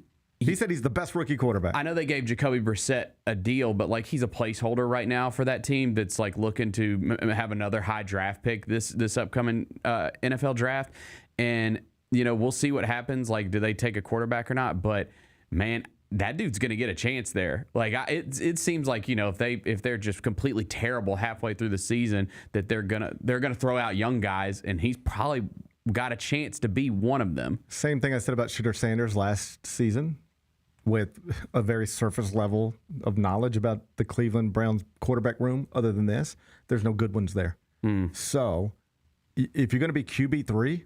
You know what the best place to be that is? In a place where QB1 sucks and QB2 sucks, because eventually they just going to try everybody. Yes, all for right? sure. Like, Jacoby Brissett ain't going to grab onto that and hold onto that job. Eventually you're going to be 1-6, and he's going to have a QB rating of the bottom 7 in the league, and it'll just be this. We don't know if the other guy's better, but might as well just try it. Right. And then he'll suck. And then it'll be like, well, we don't. I mean, might as well throw the rookie out. Like, that's the way it'll go down. Same way it does. Injuries and incompetence will eventually get you your shot. He'll get a shot. Yeah, for sure. This was not the biggest NFL news of the past 24 hours. And I'm not talking about Jahmyr Gibbs either, who got a huge deal. Kyra, I believe you can roll the video. Okay. We had an unveiling today. Oh, no. That's T-Rack. That is T-Rack. That is the Titans. Look. Okay. Look at the glow up. What is going on? Is he He's a raccoon? Yeah, you didn't know the Titans mascot was a raccoon named T-Rack? He has been since the beginning. I should have known that, you think? You probably should have known that T-Rack was the Titans mascot. Now, you would think it would be someone with like a sword, like looking out there looking like a Titan. T-Rack looked like Tupac to me. But T-Rack is what we got, and he got a big glow up. Now he looks like a real raccoon. He doesn't look like a cartoon raccoon. He looks like a real raccoon. I've seen some people are not happy about this. They're saying priorities, y'all, priorities. Do you think normal people know that raccoon is the Titans' mascot? No. They, in fact. Do you think I could pull out a picture just walking down the street and be like, who is this? They'd be like, what's hilarious about that? Barstool did like this thing where, you know, they go around the office and ask everybody stuff, and they put they asked them what's the Titans mascot. No one got it right. I've never. No one had any idea. I don't know whether I should be embarrassed or not. Right. No, but I've never seen that thing before. I've given T-Rack a hug before. Like T-Rack's been around for a long time. I have never seen that dude. Yeah, T-Rack's been around for a long time, so he got a glow up. It reminds me of when we went from Fat Grizz to the Grizz we know today. And I know we bring back Fat Grizz sometimes for like, you know, anniversaries and stuff like that. But Grizz got a glow up. He went from Fat Grizz to like, you know, muscular and an athletic blue Grizz. And I feel like this is T-Rack's version of that. I feel like I could walk into Barstool and hold up Grizz, and they'd be like, that's the Grizzlies. Yes. And I could walk in Barstool with a raccoon, and they'd be like, what is going on here? Does he dance in the Masters videos? That dude looks like he dances in the Masters videos. If you would have said, what is this? I would have said, is he one of the ones in the Masters videos? I would have thought he is more likely to be in a Masters video than the mascot of the Tennessee Titans. Now, you could argue like a raccoon mascot in Tennessee makes quite a bit more sense than a Grizzly mascot in Tennessee. But like, come on, what's cooler? Like, there's no question what's cooler. They didn't call themselves the Tennessee Raccoons. Like, it's how do you think they settled on that? I guess you couldn't be a Titan. What would a Titan even look like? I always thought someone with a sword. I think I'm not against swords. Like someone with like a sword and a shield. We used to do the sword thing before the game, and they don't do that anymore, I don't think. A Titan is a person or thing of great size, strength, power or influence. Yeah, I mean, Shit, Grizz is a Titan, if you think about it. If you think about it, Grizz is kind of a Titan. Why can't Grizz just be the mascot for both? I mean, wouldn't that make more sense? I'm celebrating T-Rack today. I'm not trying to discard him. I just didn't even know that guy existed. I respect the glow up. I didn't even know that guy existed. Yeah. Now, again, Titans fans right now today, a lot of them are screaming like, priorities. Can we go to the playoffs again before we start doing this? Or win a game? That makes sense. I understand that. I get it, but come on, man. T-Rack deserves a little bit of fun too. So we rebranded. We got new uniforms, all that kind of stuff. T-Rack deserves this. He's I think so. Well, it's good to see him. I'm glad we finally met. Imagine being my age and just now discovering oysters and T-Rack. Right. What have I been doing? That's crazy, what man. Do you think Where have you been? Where have I been? I don't even know what Come on, man. I don't even know what I've been doing. Number 4. Jaylen Brown had his introductory press conference yesterday with the Sixers. And did you see this? They didn't do it at the Sixers facility. Oh, I didn't know that. He went to a community center in, I'm not familiar with Philadelphia. I've been there a few times, but I don't know the ins and outs of the city. Yeah. But apparently did it in a community center in maybe not the nicest part of town. Okay. And invited all the kids from the community and to come out. And I thought it was, sometimes people like to clown on that guy, he thinks he's, but he seems to walk the walk on some level. I agree. I'm a Jaylen Brown fan. I think I'm a Jaylen Brown fan too. Yeah. I think I like Jaylen Brown. Yeah. But so he was great. He said, whatever. And he was asked about his relationship with Jason Tatum. And he said, listen, he said, we won a championship together and we're always going to have that. And, like with any relationship, there's some ups and downs, sure. But at its core, from my perspective, it's respect. We did something nice. We did something special. We'll have that forever. And I did that with him. And so from my perspective, it's nothing but respect. And somebody said, have you talked to him? And he said, not really. No, they hate each other. There's no doubt. Okay. I thought he did a really good job of answering that question and saying all the right things, and I still came away from it thinking, oh, they hate each other. They clearly got sideways. First off, it probably starts here. They're probably just very different people. Yeah, and you both think you're the alpha on that team. That's right. You both think you're the guy. You have different personalities, different lives, and you both think you deserve that top spot. So that's a hard thing to get through anyway. But one guy's single with no kids, out in the community doing all the things that he does. Other guys, with his son all the time. They're just different people, very different people. And you did see, there's been constant additional reporting on the relationship. And among the things that bothered Jaylen Brown, this is reporting, but I trust it. Okay. When Jason Tatum came back. So Jason Tatum tears his Achilles. Right. And at that point, they switched the starting lineup. Jason Tatum had always been the last person introduced. And, 6'8" out of Duke, Yep. Jason Tatum, last one. Just like LeBron James will be the last one, whatever. Jason Tatum's hurt. Jaylen Brown got moved to the last thing. First game back for Jason Tatum. He's last. Yes. Okay, And it's just little stuff like that. Yeah, and you might say, that shouldn't bother you. But after a while, you just can't keep telling somebody who is bothered by all this stuff that it shouldn't bother them because it clearly does. It just does. It might not bother you or me. I mean, it probably would bother me. but it might not bother everybody. But it clearly bothered him. And yet what I thought was most interesting is then they finally just, well, have you talked to him at all since you left? And he's like, not really. And that just seems weird to me, kind of sad. I just thinking through it. I guess I've had not great working relationships with people before, not many, but even I think if we broke up, if we went our separate ways after a while, I would feel, it would feel weirder for me not to reach out and say something kind than otherwise. So I can't remember, but famously, obviously, two Celtics that won a championship together had a huge falling out in Kevin Garnett and Ray Allen. Sure. And I don't know. I thought I heard something about those guys came together or something. I think it's better than it was. There's the famous clip where it's Ray Allen walks right past Kevin Garnett, and Garnett won't even look at him. And that was just feelings hurt stuff. That was you left us to go play with that guy. You broke up with us. That was the irony too that he's playing with LeBron now, and Ray Allen went to go play with. I know this is totally different, but it's just wild. Yeah. I don't know. I just thought, here's what I believe. I believe both of those guys are mature enough someday, like reasonable. They'll have They will one day. It'll be fine one day. Because one day they're going to have the big celebration of the anniversary of that title. There's going to be a day where you see them hug again in Boston. For sure. On that court. You'll see them embrace each other on that court and be celebrated on that court. That will happen. Just like Isaiah Thomas and Magic Johnson eventually get together. Yep. Shaq and Penny eventually get together. That's right. Shaq and Kobe eventually get together. They'll have that too. I agree. But I do think it's just weird that you also, I mean, they're just that's a rivalry, like Philly, Boston, you got that. You got to go into the season not really liking each other, right? Oh yeah, it's they'll have those moments someday. It won't be tomorrow. It won't be tomorrow. It won't be tomorrow, but they'll have them someday. Yeah, for sure. Number 5. To Catch a Predator is coming to the big screen? Dude, okay. First off, this trailer, I sent it to you because I was just fascinated by the trailer. Bro, Robert Pattinson is Chris Hansen in this, at least in this trailer. I mean, my God, it's insane. Because I saw people doing side by sides of the clips of Chris Hansen, back then doing To Catch a Predator, and then Robert Pattinson in this trailer. Dude, it's like the same guy. It's wild.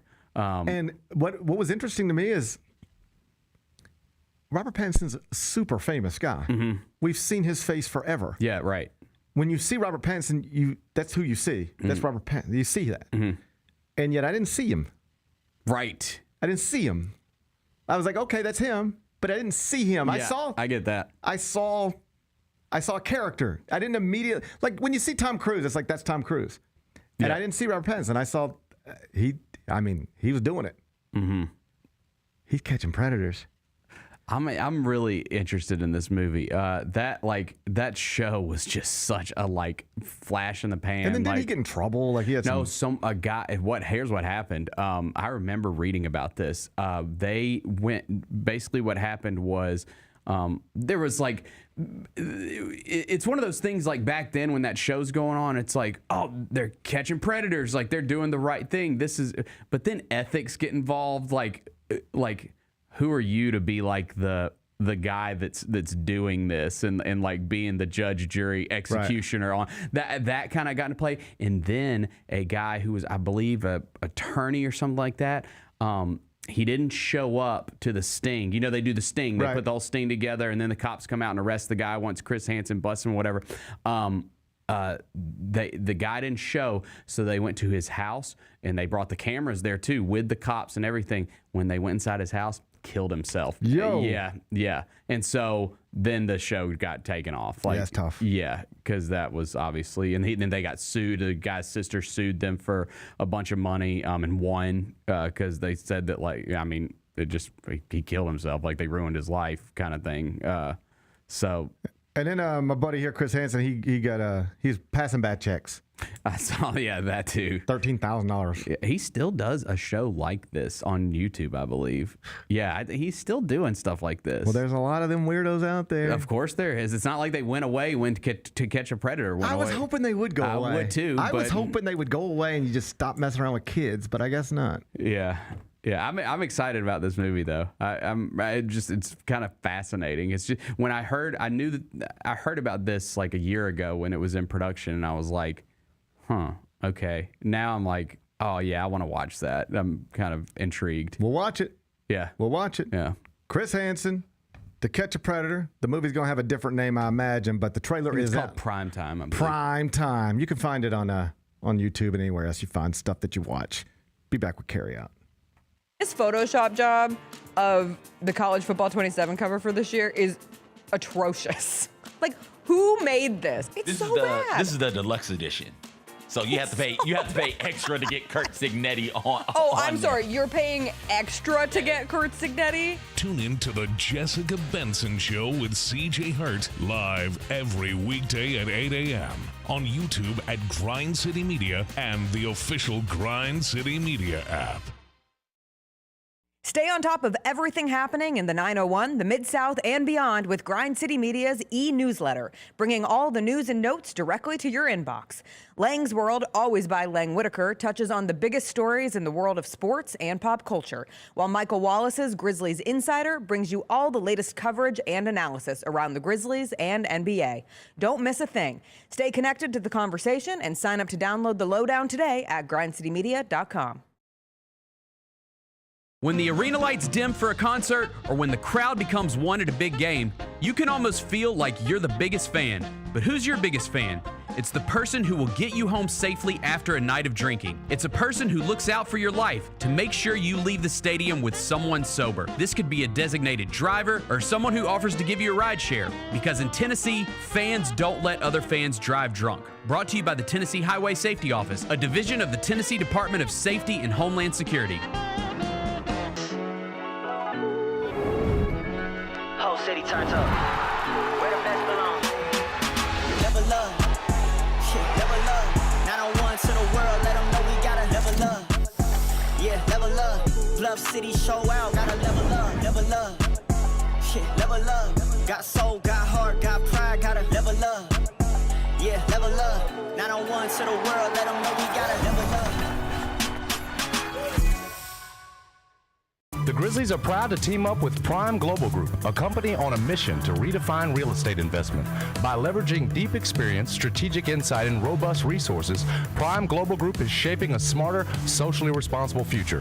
Whether you're an investor or simply curious, now's the time to explore innovative strategies that align with your values. Join the movement and discover how you can be a part of this exciting evolution.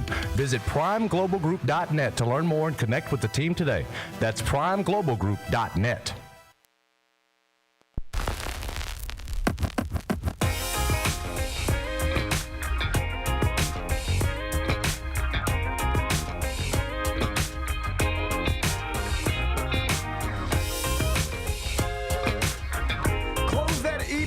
Skip the resellers and get your Grizzlies merchandise, collectibles, and more straight from the source. The Grizzlies Garage Sale is back, giving Grizz fans the chance to get gear at discounted prices just in time to get hyped for the 2026-27 season. Join us right here at FedEx Forum in the Grand Lobby on Saturday, August 22nd. Doors opening at 11 a.m. This stuff's going to go fast, so get there early. It is the Grizzlies Garage Sale, August 22nd, 11 a.m. in the Grand Lobby of FedEx Forum. Let's do carryout. It's time for GP's Carryout. One final segment filled with stuff to take with you. It's not everything you need to know, but it's most of it. What did we miss today? Well, in baseball, the Boston Red Sox have developed into quite the story. Ben, does that break your heart, watching a team actually try to win and be good and stuff? Yeah, it's annoying. It's annoying. They have now won 8 straight games. They were down 5 different times last night and won it in extras. And yeah, that place is on fire now. 63-51. They're now 5 games back of the Rays in the AL East. But when you go to the wild card standings, it is Yankees, Red Sox, and Rangers right now holding the 3 AL wild cards. So the Red Sox, 8 straight. Dramatic win last night at Fenway. They were down 5 different times. Win it in extras. Good for them. It must be fun having a fun baseball team to watch. Yep. What's today's biggest game? All right, going to Major League Baseball. Braves at Yankees tonight. Okay. Yankee Stadium. That's in the Bronx, of course. Matchup of 2 likely playoff teams. The Braves are 70-45. Running away with the NL East. Yanks 64-51, alone in second in the AL East, but like I said, in possession of the first AL wild card. Atlanta throwing Tyler Mahle tonight. New York is going with former Brave Max Fried. Yanks minus 150, Braves at plus 120. How you gonna act? I think I'll. Damn, man, this is tough. I need a win. Give me the. I guess just give me the Yankees. Yankees at home. I'll take Fried. Behind former Brave Max Fried. Yankees minus 150. That's tonight in the Bronx. What are we watching on TV? Toxic Love Story. Bennett, you got to look at this one. Okay, I'll check it out. I didn't even know about it. Okay, let me give you the description. I'll give you the official description. A toxic love story A string of threatening emails escalates into a revenge plot involving a newly married U.S. Marshal and his ex-girlfriend in this true crime documentary.